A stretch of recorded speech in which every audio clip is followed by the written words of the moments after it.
of the process, but it really isn't sufficient. You need to have both things together.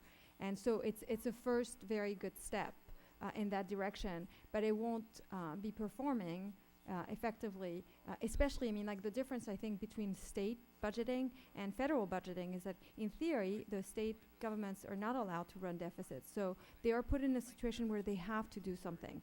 I will grant you that a lot of the things that they do is use gimmick to actually make it look as if their budget is balanced. And in that sense, I actually think that their budget-based, performance-based budgeting can help. But the federal government doesn't have this obligation. And as you've used the term like putting it on the credit card. You're absolutely correct. And as Mrs. Chairwoman noticed, I mean, while there's been for about 17, 20 years a lot of talk about transparency, a lot of talks about looking at performances of programs, yet we've managed to go from a situation of surplus to a situation of deficit, and gigantic deficit. So I think, I mean, in order for any bill to have to be like to include the full process, it needs to have the transparency aspect, but also the accountability that goes with it, and it's key. Thank you. Are out of time. Let me just say this.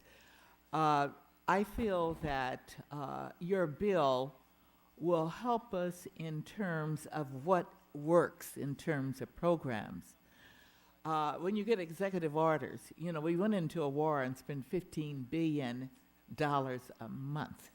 That's going to affect the bottom line.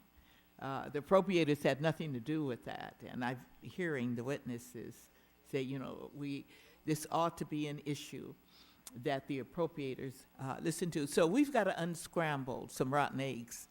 And I do thank you for the point you're raising, because we're going to have to look at each sector of government. And, you know, we're the federal government, what happens in the states, and then what happens in local government. And so this whole apparatus needs looking at, but you give us a way to start looking to see what does work. And I hope we can build on what you're putting out there.